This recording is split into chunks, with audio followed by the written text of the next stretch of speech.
네. 지금 유세 현장에서 오시는 거죠? 네. 바닥 민심은 어때요? 여론조사는 뭐 차이가 많이 나고 있잖아요. 네. 근데 현장 가보면 현장은 그렇지도 않아요. 이번 선거가 우리 민주당 시장들이 이제 뭐가 잘못해서 시작된 거잖아요. 그렇죠. 이제 거기에 대한 추궁이나 이 질책이 있는 건 사실이고 힘든 선거인데 저쪽 후보들이 너무 또 결함이 많아서 네. 국민들이 이제 쉽게 표를 주기는 어려울 것 같아요. 네. 벚꽃도 흐드러지게 폈는데 뭐 이런 거 느낄 겨를이 없겠어요. 네. 진짜 여기 와서 벚꽃만 네. 구경하네요. 네. 참여정부의 시작과 끝을 함께한 산 증인. 육선 중진 이인재를 꺾고 국회의원에 당선되며 정치계에 새 바람을 몰고 온 김종민 더불어민주당 의원. 검찰개혁의 선봉에 서며 권리당원의 압도적 지지를 받아 최고위원 1위로 선출. 선거제 개혁의 기수로도 활약했는데 국회는 주권자인 국민을 대표해서 국정개혁을 선도하는 개혁 권력이 돼야 합니다. 국정의 큰 방향을 제시하는 기획 권력이 되어야 합니다.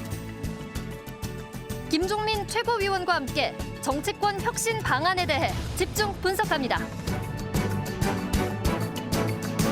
정부 여당에 대한 국민들의 원성이 그 어느 때보다 큽니다. LH 사태와 부동산 정책 실패에 따른 민심 이반이 큽니다. 집권당 최고위원으로서 부동산 정책 실패에 대해서 처음 인정하고 공식 사과한 김종민 더불어민주당 최고위원과 얘기를 나눠보겠습니다. 김 의원님 안녕하십니까? 예, 안녕하세요. 네. 요즘 선거운동 계속 다니시죠? 예, 다니고 있습니다. 며칠 남지를 않았는데 바닥의 어떤 민심 또 다가올 선거에 대한 전망 어떻게 하고 계세요? 아무래도 뭐 여론조사 수치로 보여주고 있지만 우리 민주당한테 어려운 선거이면 틀림이 없습니다. 네. 특히 LH 사태로 부동산과 관련된 불신, 불만 이런 게 이제 일종의 약간 폭발한 거라고 보여지는데요. 네. 또 끝까지 최선을 다해서 한번 저희가 반성하고 다시 한번 잘해보겠다 이렇게 호소를 드리고 있습니다.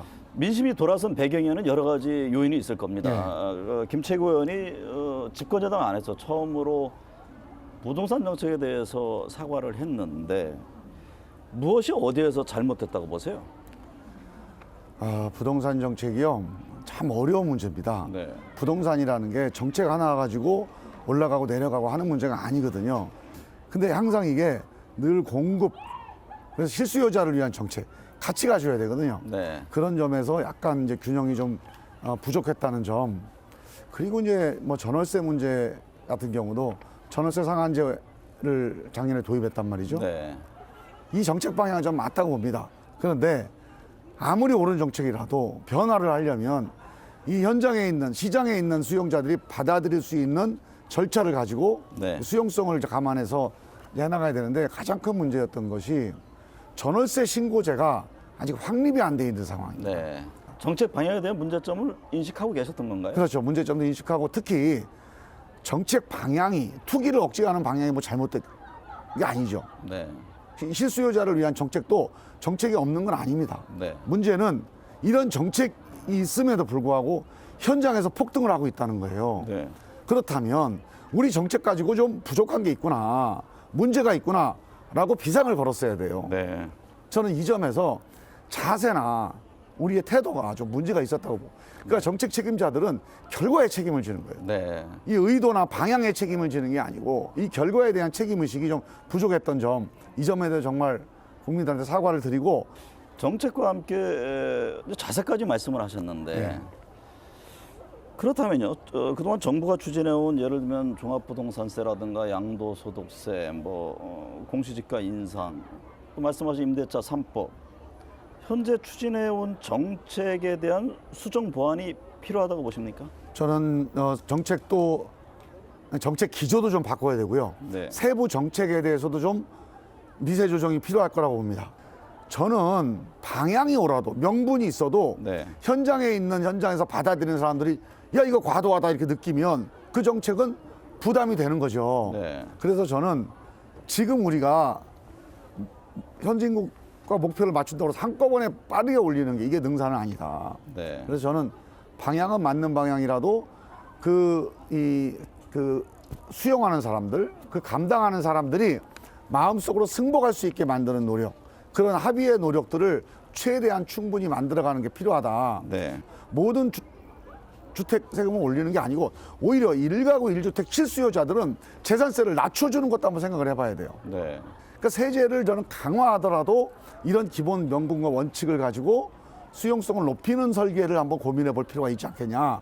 우리가 예를 들어서 한 10% 올려야 된다. 그러면 내년에 10% 올리지 말고 한 3년 아니면 한 5년에 걸쳐서 2%씩 단계적으로 올리자. 그 안에 선택을 좀 하시라. 이런 방향으로 뭔가 좀 정책 설계를 꼼꼼하게 해나가는 노력이 필요하겠다. 김 의원은 그동안 이제 법사위 위원으로서 이 검찰 개혁에 앞장서 왔잖아요. 예. 검찰 개혁 방향은 맞게 가고 있는 겁니까? 검찰 개혁 방향이 뭐냐면요. 네. 모든 권력은 분산해야 된다.